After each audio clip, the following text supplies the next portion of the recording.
Hello all, What's going on? Brian Landon? here for Boomzies. Issue 11.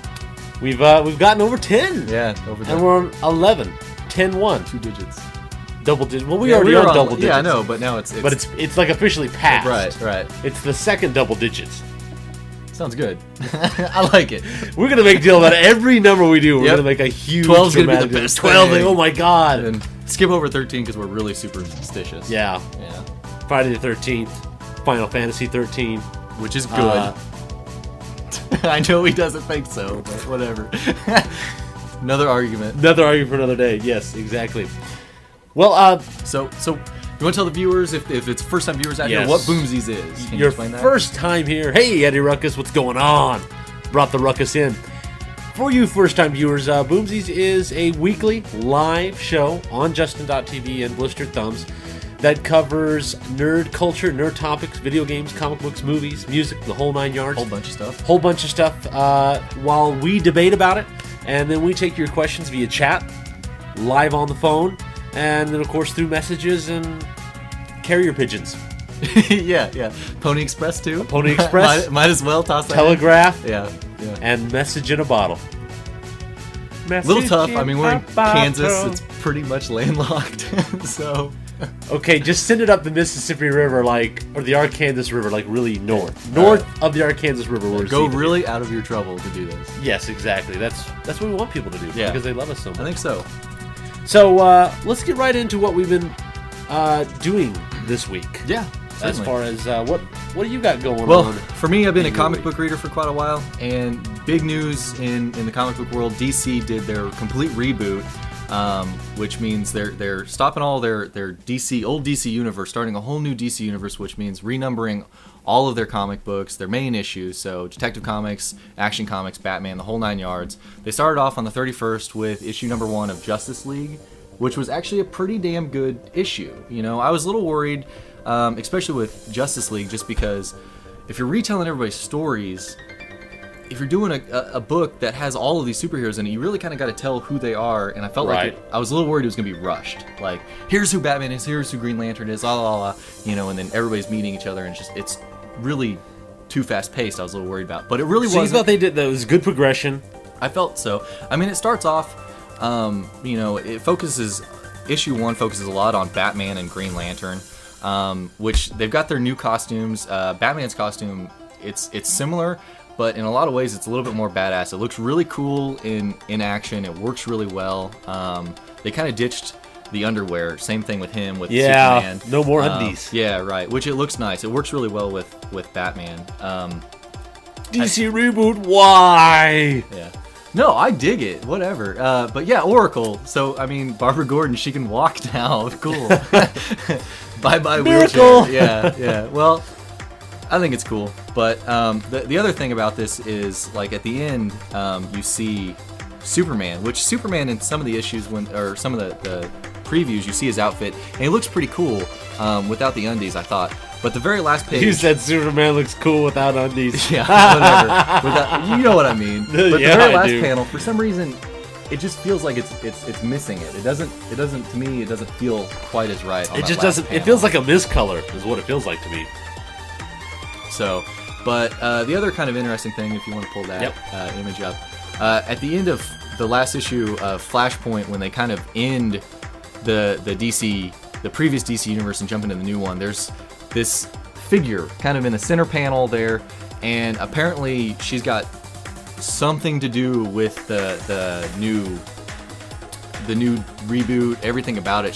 They're actually going to be pulling her into every issue of the first number 1s of all new 52 comics. She's going to be hidden everywhere, and you can see in the bottom right corner, she's just hidden, tucked in there in the very bottom right corner, and that's from issue 1 of Justice League. So she's going to be kind of popped in all of them. I don't know what her story is, what her deal is. She is just interrelated with all of these. Right, guys. so we'll learn more. She's responsible for taking Superman's undies. I don't know. That slut. Maybe. That's how she rolls, yo. Nothing wrong with that. So, but I don't know. I liked it. It didn't feel rushed. I was digging it. The other thing that I've been doing this week, which Brian clearly doesn't approve of, is playing through Spider-Man on the PS1. I don't know why, but I wanted to play it, and I had fond memories of it, and I still liked it when I put it in. I've been having fun with it. You know, it's got the abilities in it. I mean, it looks like crap. It's an old PS1 game. It doesn't look that great. Yeah, there's these cutscenes we're watching here. Yeah. I like it. You know, it's fun. You get the ability, right off the bat, you can start climbing walls and swinging around, and you can, you know, go into your first-person perspective and pick where you want to launch yourself to. I mean, it works really well. I don't think they're asking if that Spider-Man game was based off of the animated series. I don't think it was. But it felt a lot like it though. It was very cinematic in the sense of how the animated series was done. The good Spider-Man voice actor. Yeah. I like the Spider-Man voice actor. They sound nice. But yeah, I don't know if there was anything deeper than that of it. But it's very cinematic. There's a lot of voice dialogue in it and a lot of cutscenes, but there's still a lot of action to it. So I don't know. I don't know. I don't. You know, it wasn't my favorite game. It was just like one of those BS titles put on top of it. At the time, I'm playing Symphony of the Night on PS1 at the time that this would have been out, and I was like, Let's see what the chat has to say here.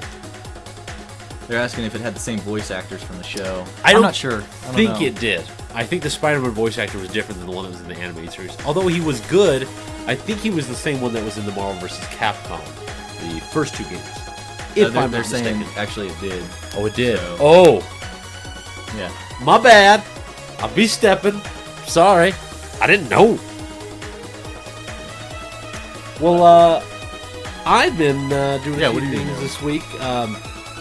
First of all, I've been watching Mad Men. I'm like on episode 13. It's easy to get addicted to that show. It is. But people have said, and I agree, it's the best show you've never watched. That no one's ever watched, I guess, is the idea. Because they get all these awards, but not a lot of people have actually watched the show. And the detail... I guess I'm in a different boat. Like, almost all of my friends have seen it, so I don't know. See, yeah. Hells yeah, I love me some Mad Men, said Eddie Ruckus. It's brilliant. Yeah, like the settings, just to see the detail they put into the backgrounds, the settings, they all smoke. It's a great timepiece. They really did a super job with that, and so far the story that I'm getting into has really progressed, I think, to a good point.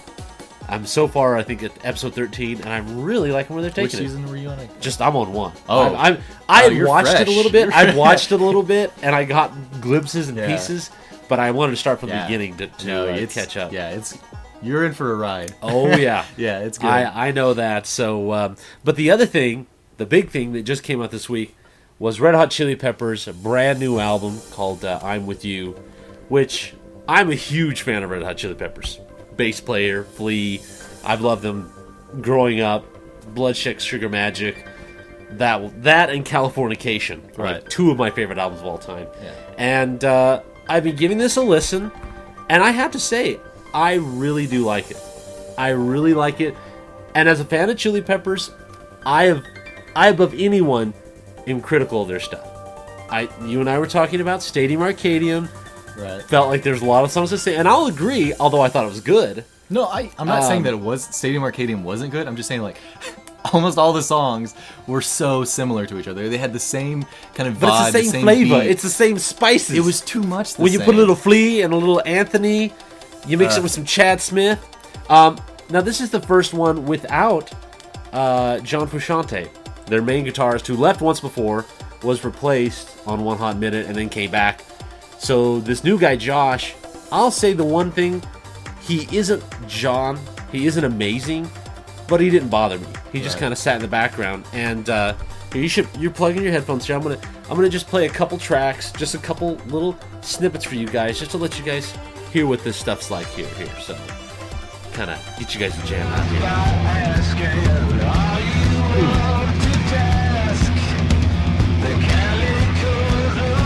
Yeah. Chad's on the drum, and then here it comes. Here comes Flea. Here comes Flea on the bass.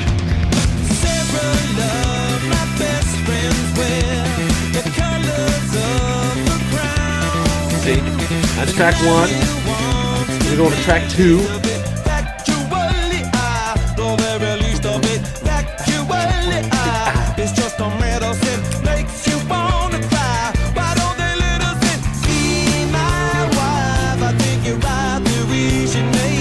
This is just good.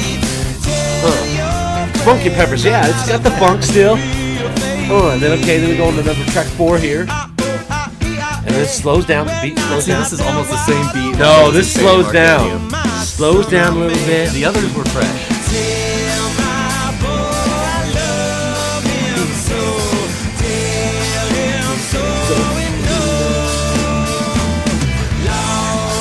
We go to 5 here. See, this switches it up. Kind of like the California chilling, driving the car. Is that what you do in the car too? Yeah. I drum driving with my knee. It's really safe. It is, yeah. So that's 5. Here's 6. And I told you so, but you had to know. So I told you. Oh, go to hell. Go to hell. 4 is where it's at. Here comes the clap.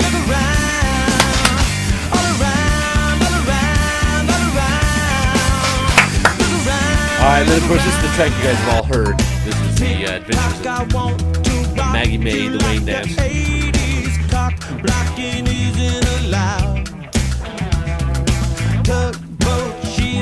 Foley Pride and Oh! I'm a bass player, 15 years, so go screw yourself. doesn't necessarily mean you're good. I'm a good bass player, I'll have you know.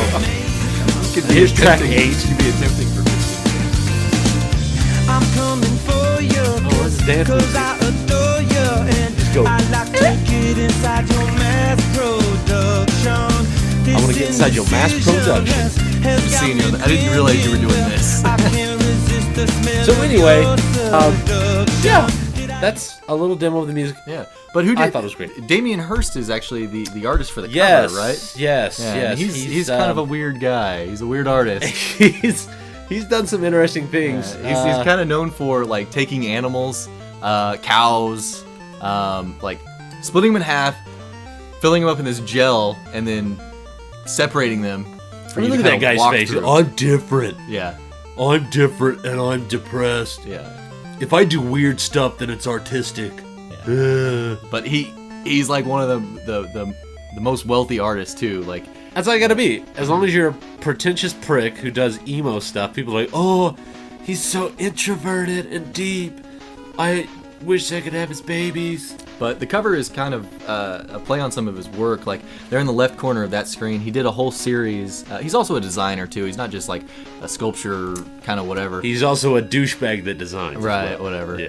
I don't know him personally, so I can't say anything about that. But, yeah, he did a whole series on medication stuff. And then he's also actually done a bunch of paintings that involve flies, like just basically a whole canvas filled with dead flies. So I think he just kind of combined those two thoughts and used them for this cover. So. To me, it just seems pretentious. That's me. What? Why though? What is pretentious about it? Just his photo? I cut up a horse and It's like, seriously, if you do Well, it's the weird same thing- crap, people respect you. Well, sure, whatever. It's art. Art's subjective. It's strange. I don't understand performance art, but I'm not gonna go out and call those people that do performance art douchebags. Performance artists, you're a douche. Whatever. I don't know if you are or not. I'm just gonna say that. Landon wasn't man enough. I am man enough to say it. So anyway, all in all, $10, 14 tracks. I really dig it. I endorse it. You should go pick this up. Very much worth the price. Although they put it in this cardboard, which I'm like, Yeah, I'm not a fan of that stuff. give but me a CD jewel case, It's easier to display.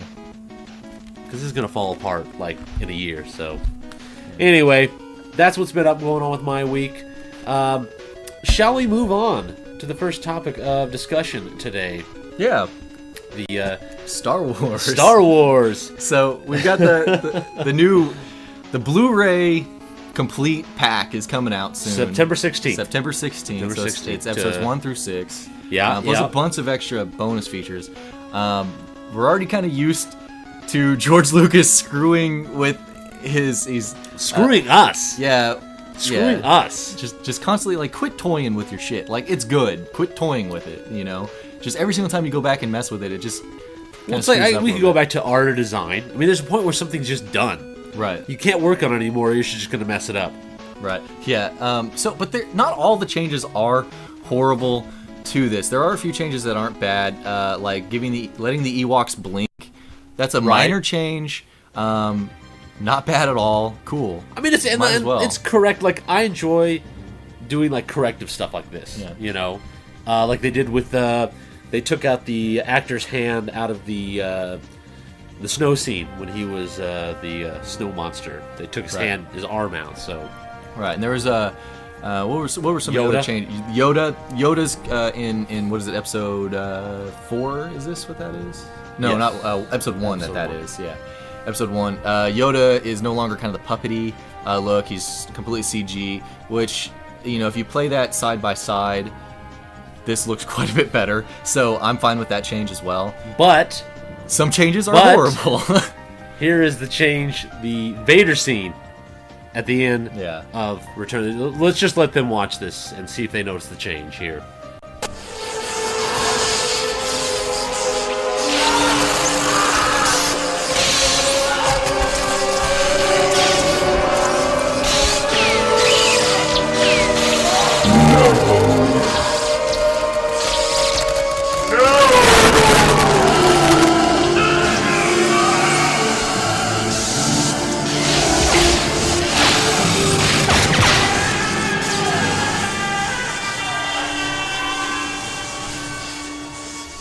Yeah, so there's that. There's that one. There's that.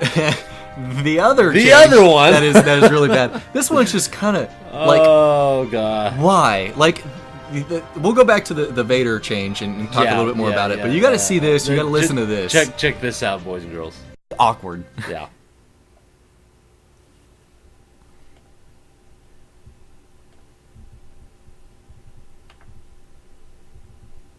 Anticipation. What the heck is going on? Come on. Just play it. Okay. Wow. Well, maybe I can just turn it up really loud on the TV back here. Okay. You do that there. Technical difficulty. Sorry, everybody. I don't know what's going on. Yeah, this is the scene from... Here we go. Yeah, it's pretty bad. Yes. Please keep it in the scene. Now just listen carefully.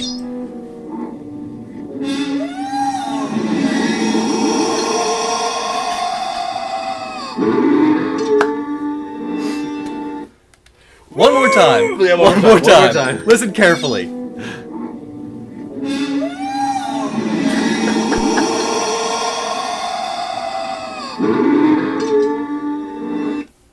Why? That's a little much. Not necessary. That's a little much. I've heard it best described as a pedophile getting his dick slammed in a door. That's what it sounds like. And they add all this reverb and this crap, and it's like, that is absolutely not necessary. We got to call the Boomzies phone here. Let's see what they're going to say about this. You've called Boomzies. Who are we talking to? Hello, kids. How are you doing today? I'm doing good today, my fine lad. How about yourself? I'm doing wonderful. With the sexiest voice of the internet with us today, how can I go wrong? Well, thank you. It's a gift. What can I say? Is this Cold Guy? Yes, this is Cold Guy. Cold Guy, what's up to everybody? This is Cold Guy, good friend from that guy with glasses, Blister Thumbs. Actually, responsible for us being on Blister Thumbs. Without him, we would be nothing. Yes.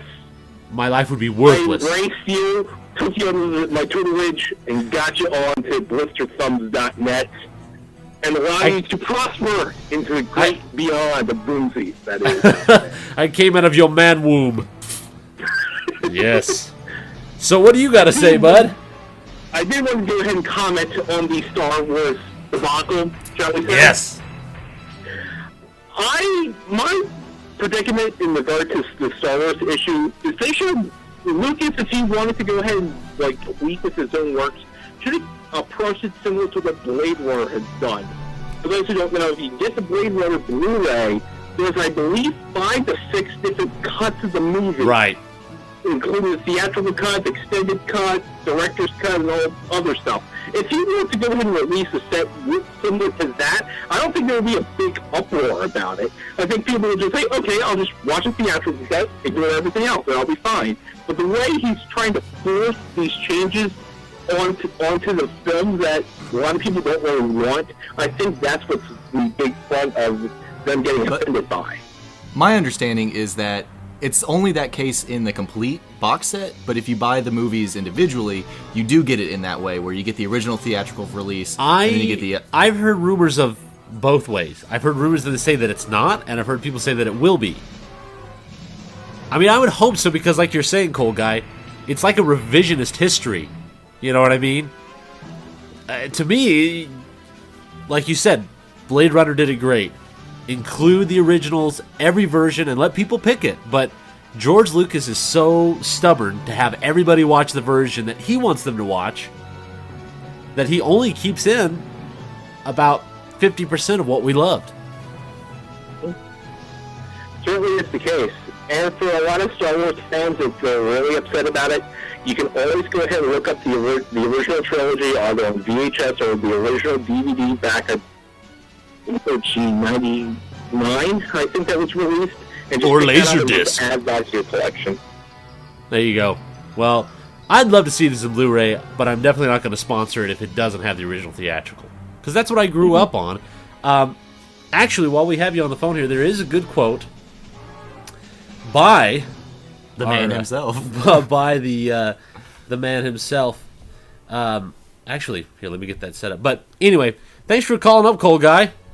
Not a problem.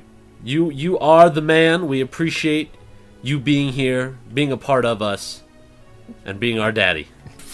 Not a problem. And you two guys keep on rocking. Hey, we'll do it, man. We will do it. Thanks. Have a good one. No problem. But see, here's the thing, though.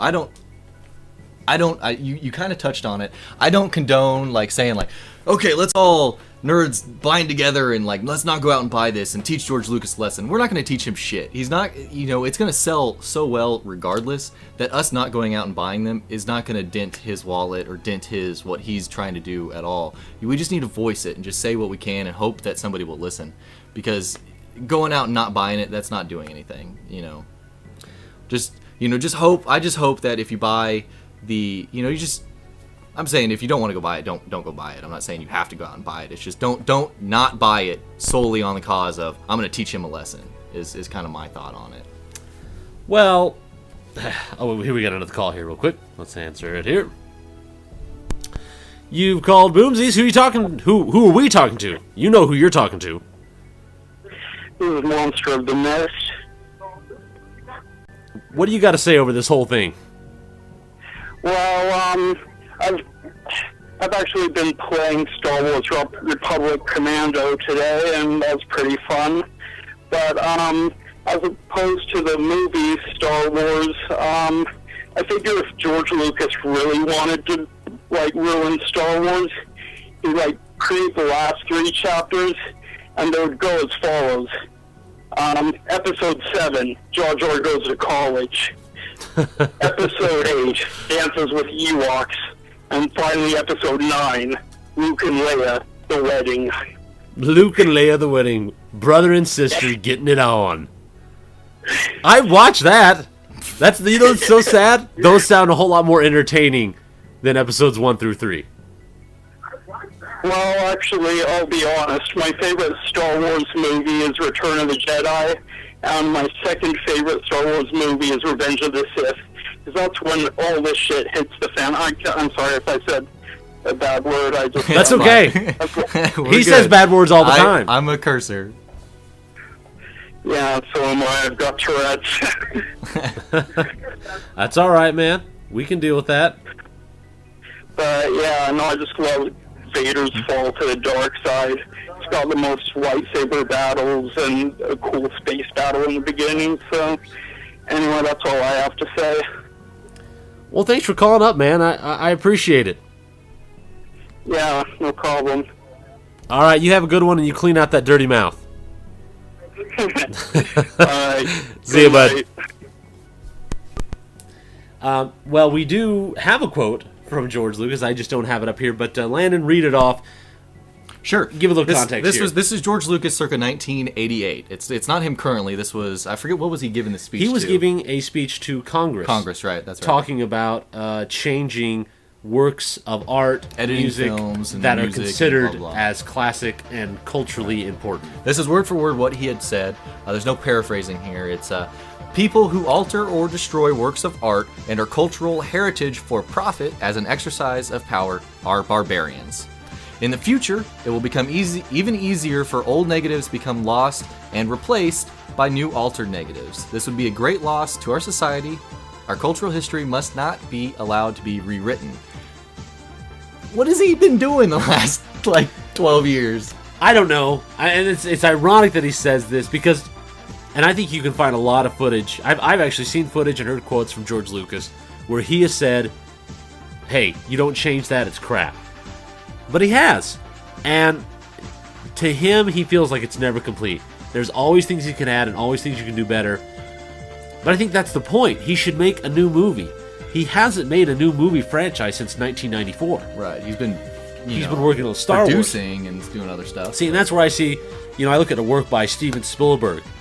I love E.T., but the point is, I see the improvements and the better movies, things that I like about his new movies that weren't in E.T. If he would continually improve E.T. Right.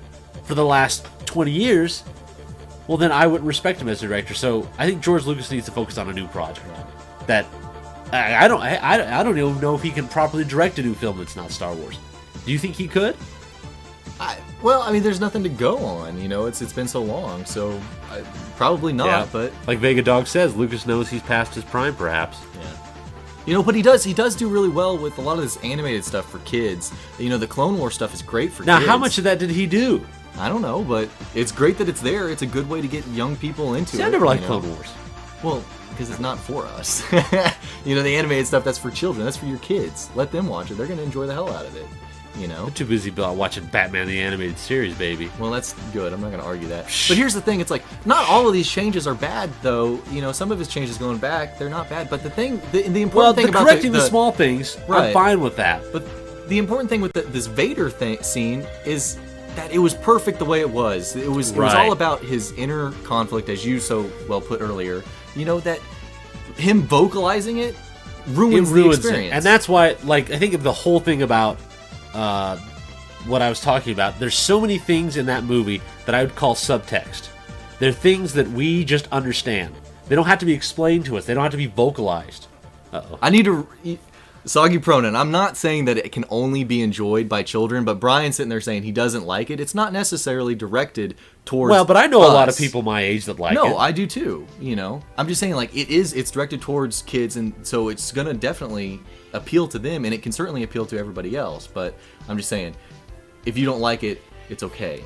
I'm not saying that if you like it and you're an adult, you're a child. That's not what I'm saying. I don't think this is ever going to end. But as long as he has the original theatrical release, I'm happy. George Lucas can do whatever the heck he wants to do the rest of the film. Doesn't matter to me. And toss in the wonderful Christmas special. Ooh, yeah! I would love Christmas to see some special more. On the Blu Ray. Yeah. Just, All the cool some chewy epic children. Extras. Exactly. Well, let's move on to our next topic of the night. What's our main... main topic of the night we're talking about has genre distinction lost its relevance? We've got in here, and I apologize for the framiness of this all. We've been having technical difficulties, but imagine this is just a really fast slideshow. It's kind of slow, really, though. I guess it could work. Slow slideshow. It's a slideshow, a slow slideshow. Yeah. Which is kind of glitching us up too, isn't it? I think it is. Uh-oh, poop. Yeah, I'm used to people screwing with me, Soggy. I understand. Thank you. But so, actually, Landon, somebody, Decepticreep called me Landon Calrissian. Yeah, that I get called Lando constantly. So, you get called Lando? Yeah. Really? Yeah, at work. That's what I get called. I have called you Lando Calrissian from time to time. I just don't have the tiny cape. And the mustache. Right, well, I'm white mustache. Too. I mean, there's that large barrier between me and him. Okay, we're good now. We're not changing the slides anymore. because it's have an issue. But our point about this all, our question, when we were growing up, we'll kind of set it up. Right. Genres were pretty defined. You had RPGs, action games. There wasn't very many. There wasn't many. There was and, platforming. and if you look at a game like Contra, it's a run and gun. It's an action game. I mean, the genre is pretty much straightforward. But as we've evolved video games, which is great, we've also evolved the genres that are involved. There's more we genres. created more genres. Yeah, we too. created there more wasn't genres. First-person shooters. MMOs. For a long time, so, yeah. You know, and we really didn't have this isn't a JRPG and an RPG.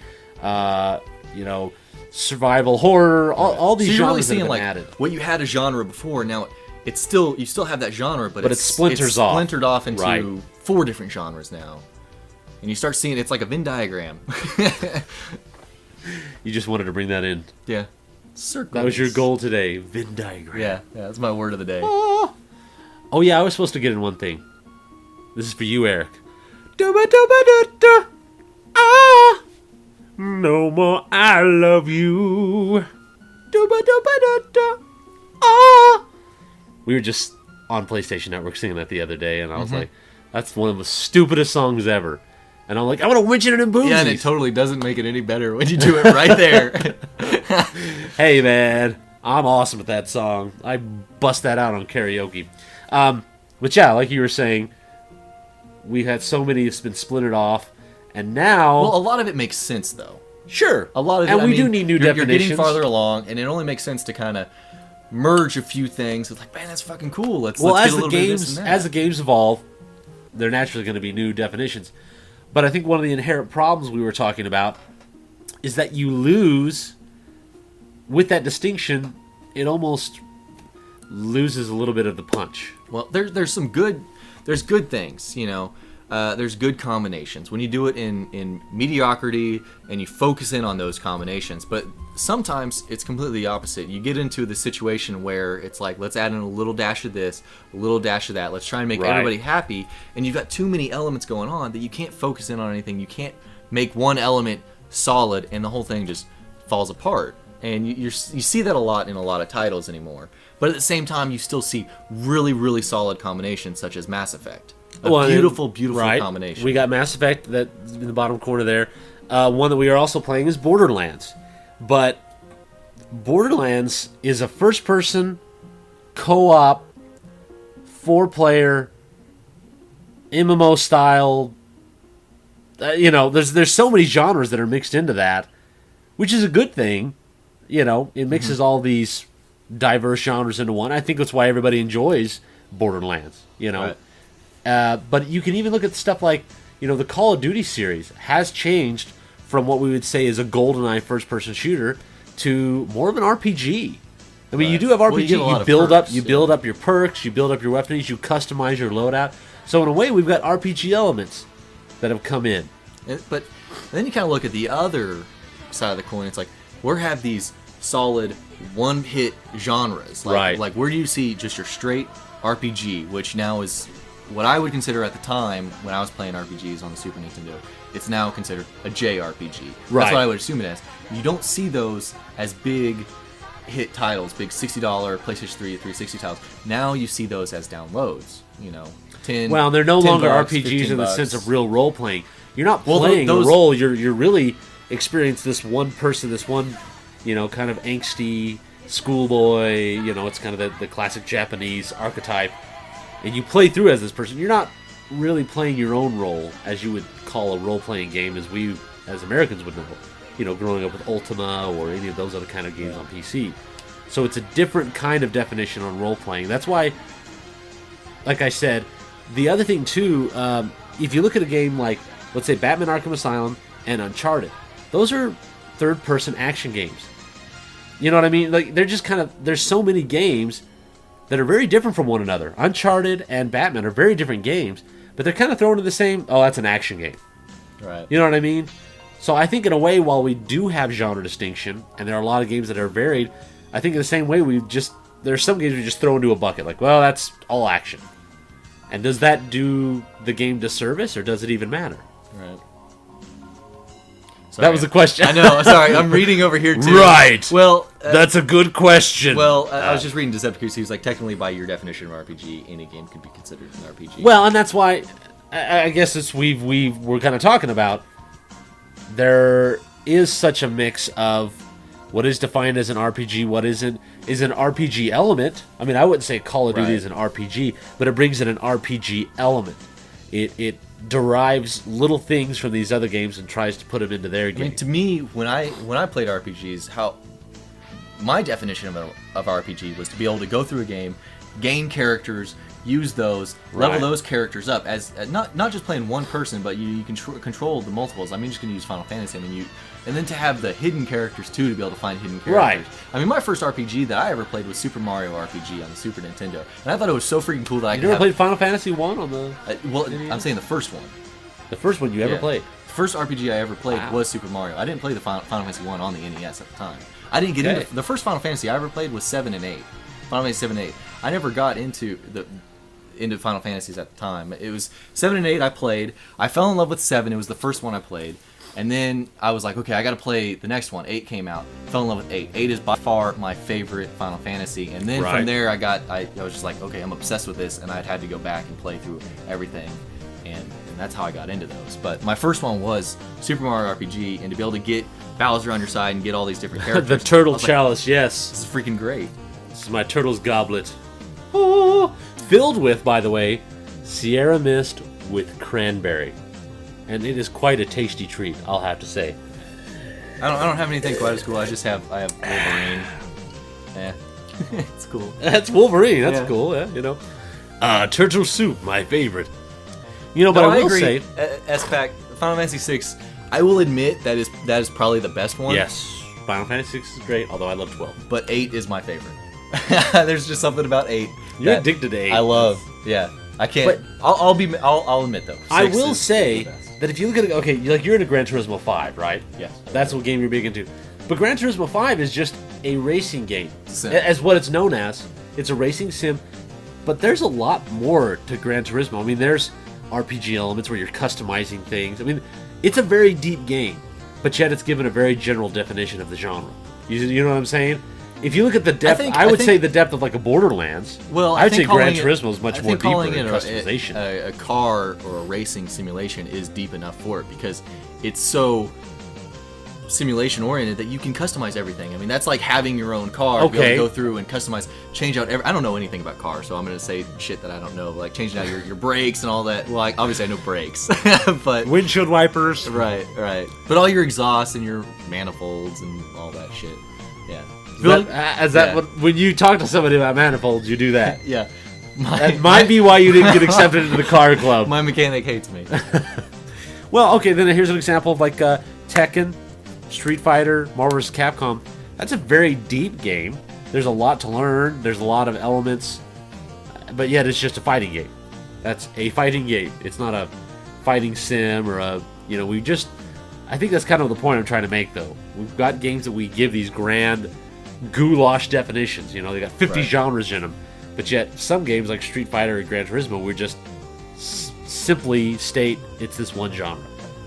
So do you have a problem with it only having one name? You feel like it's not getting enough credit because it's only got one genre? No, I like it that way. I like it that way, but I would rather go back to the way it used to be, where you have very simple definitions because...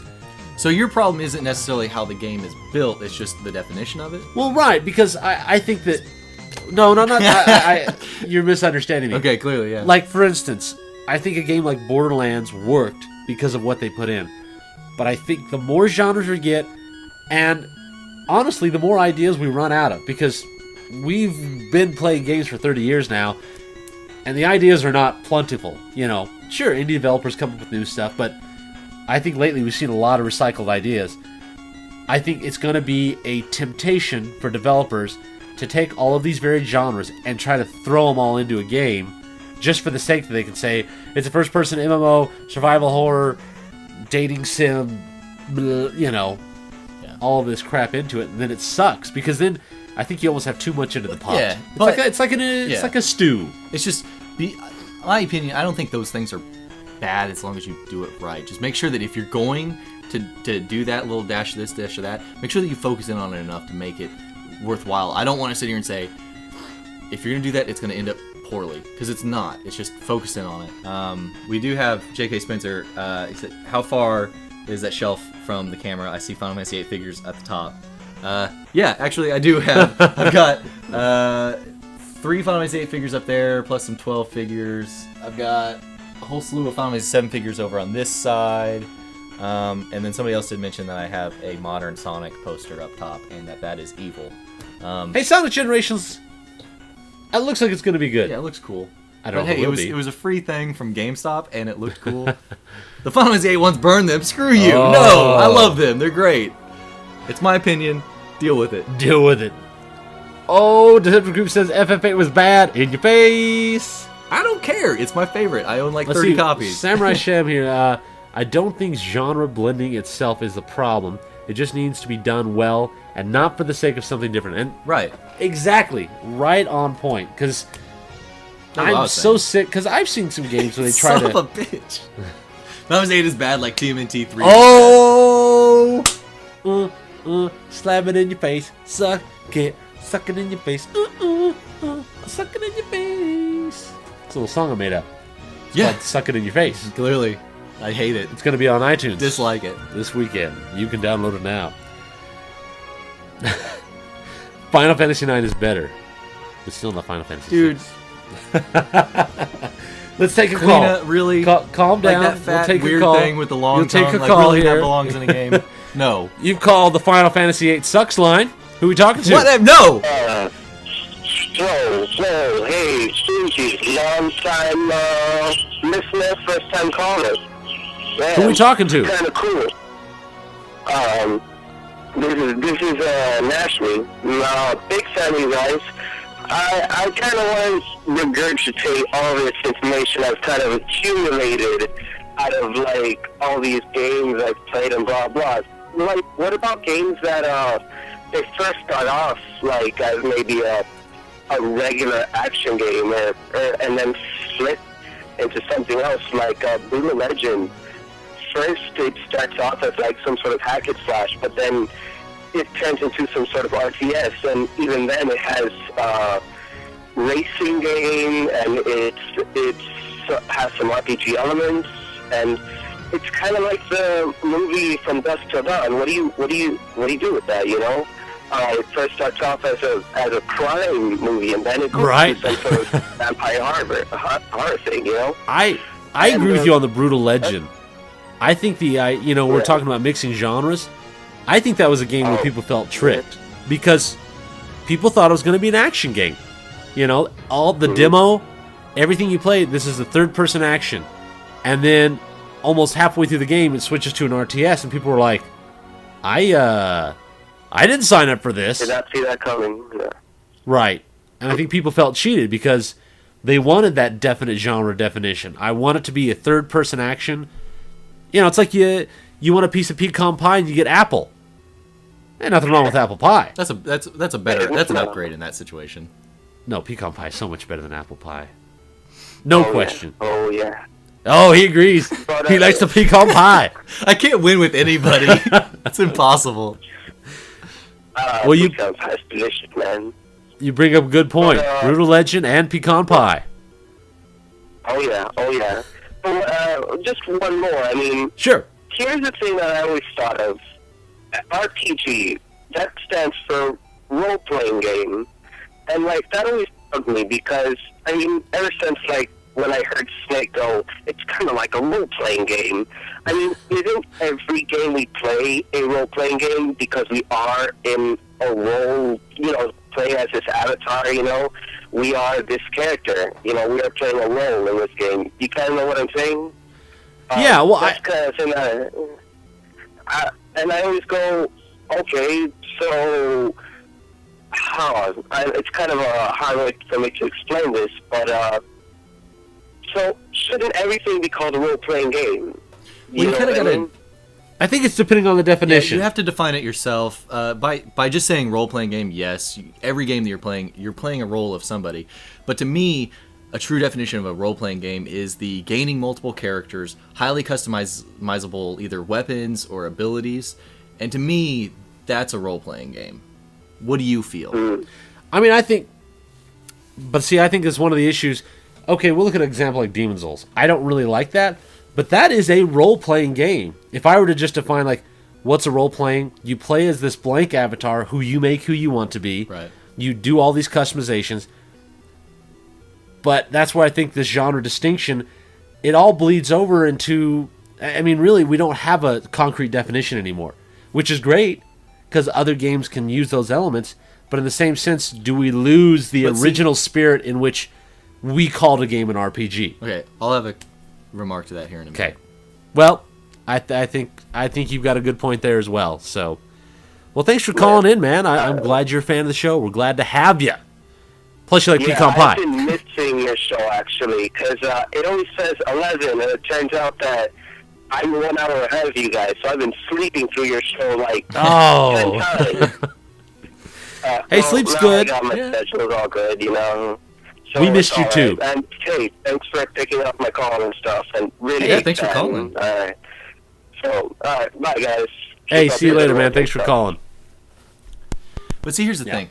When RPGs were first introduced and you called it an RPG, like, there was only one form of combat, you know, and it was that turn-based It's combat. turn-based, So right, then once you right. start going up and you just change the combat, suddenly now it's a big deal that, oh, well, this, I don't know if this is an RPG anymore. It's like, it's still an RPG in the sense that you're still adding your characters, you're still adding your abilities and customizing your weapons. But I guess It's where's only the just definite line is the my combat. question. Well, Do to we me, have a that's- definite line? To me, I that's think- what it was the definite line, was the highly customizable weapons, the abilities, and then potentially additional characters that you unlock and earn. So if me, you don't that's- have customizable weapons and not you an have R- turn-based combat, would that be an RPG? No, if you don't gain characters and you don't customize If you're the anything, same three and you're just characters doing through the whole turn-based, game and it's turn-based action, that can't be called an RPG. and there's no customization to it. Your characters are flat out what they are. That cannot be defined as RPG. See, I would I disagree wouldn't with see you that. there. So If you're had a calling an turn-based RPG is turn-based no, automatically well, turns see, but into no, an I'm not RPG. saying it's automatically. I'm saying we have so many elements that make an RPG an RPG. It That just used makes to a be shitty action game or a Well- shitty combat game is what well, that but is. it used to be that RPG in the NES eras was defined as like Final Fantasy or Dragon Quest. You know, it was real simple. But nowadays, if you take one element from an RPG game and put it into a game, you've now turned that game into a part of an RPG. Right. You know what I mean? No longer is it just, oh, this is an action game with RPG elements. Well, maybe it's an RPG. See, that's where the lines just blur. Well, if you're only taking one element, then it's not. I like how they will describe it. You know, some people will describe these games as like, well, it's an action game, but we do have a few RPG elements. When you say it like that, then it's like, okay, cool. Then you're Well, just adding Cold some Guy says customization. Zelda 2 is an RPG. What do you think of that? Because it does have some RPG elements. You do level up, you get different weapons, you get money, you fight. It's not turn-based, of course, but see, again, where does the line end? But what's the okay? Well, I mean, at that point, what's the issue here? Well, I think the issue is So I think we're diluting wanna what the original definitions let's were. let's step back. Is this an argument over titles, or is this an argument over trying to put in too many elements into a game? I think it's a little bit of both. I think you can put in too many elements. I think the other argument is if you muck up too much with what the definition of an action game, an RPG, you dilute the original intention of that definition. But you're not diluting the original intention of the game. No, that's fine, but I think the point is when we talk So about who gives a game, shit about the title? Well, when we talk a game like Brutal Legend, third-person action game. Yeah, that's where. But it's not a third-person action game. In What do reality, it's third-person and then switches to RTS. But okay, you need So to look you- at how you've then kind they of sold bait it and wrong. switch. They sold it wrong. Well, you bait That's and their switch. problem. But then It's what do not you a call problem it? with Is the it title. a third-person action RTS? You call it what it is. You tell them like, okay, it's an RPG or whatever it is at the beginning, and then whatever it is there, and then you combine those two titles, and that's what it's That's called. a long definition. That's Yeah. a long genre. Well, then don't put the action in the first half of the game and Well, RPG You're not RTS putting, in you're the not putting last. that on the box though. That's just you just sell it in the commercials, sell it in the trailer, show that okay, you're gonna get this here, and you're gonna get this here. They just did a poor job at selling it. Well, and here's another question too. Open world games like GTA. What are those games? Because you can drive around. You have third-person shooter elements where you can shoot at people. You have RPG elements where you gain money and customize your characters. But that's just known as open world. See, again, I just think right nowadays we don't really have clear definitions like we used to have. Right. Is that bad or good? I don't care sandbox. about... Sandbox games. Yeah, that's what sandbox, I'm talking about. Which is, it makes sense. I'm not so concerned about the titles as long as it's a good, solid game. And I don't want the publisher to get freaked out over titles and feel like, okay, if we're going to sell this as an RPG, we need to add all these elements. And no, only add the elements that's going to improve your game and make your game what you wanted it to be. Okay. I mean, I guess so. I just think I'm not hung up on titles. I think we need to define it more. I think we really need to. It's going to be hard. It is. It's going to be impossible. But the point is, especially with RPG. RPG is the most blurry statement. Right. And it depends on your kind of RPG you like. Is it an action RPG? Is it? Well, what is action? Action is just anything with excitement. Well, I see action RPG as one that's like Super Robot Tyson, OG Endless Saga, a game it's very action oriented. It requires more button presses. You have to be more physically active. Well, that's a shmup too, right? Isn't that? No. You're thinking of Sigma Star. Oh, okay. That's Sigma Star Saga. Okay. Different game. I don't know much about them. I don't play them. I just thought that was a shmup. Optimus Mega, a classification helps me to know about what I'm getting in the game. And see, that's what I'm saying. I only think it's going to help gamers to have these definitions that are defined whether we do it or publishers and developers do it. But it's only going to help us to buy games we enjoy more because there's so many games coming out. I can't try them all out.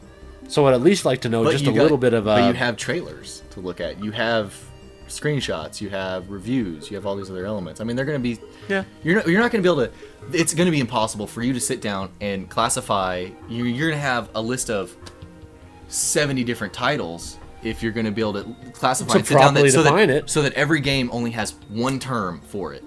You're going to have like 80, 70 something different titles. Is that a bad thing? Yeah. You think so? That's ridiculous. That's never going to happen. Well, look what we do in science and in nature. We've got classifications and sub-classifications of dogs. I mean, if you just look under dog and all the sub-classifications of what a dog is. And that's exactly what we have now. When you say action RPG, you're looking at it as an RPG. It splinters off into action RPG.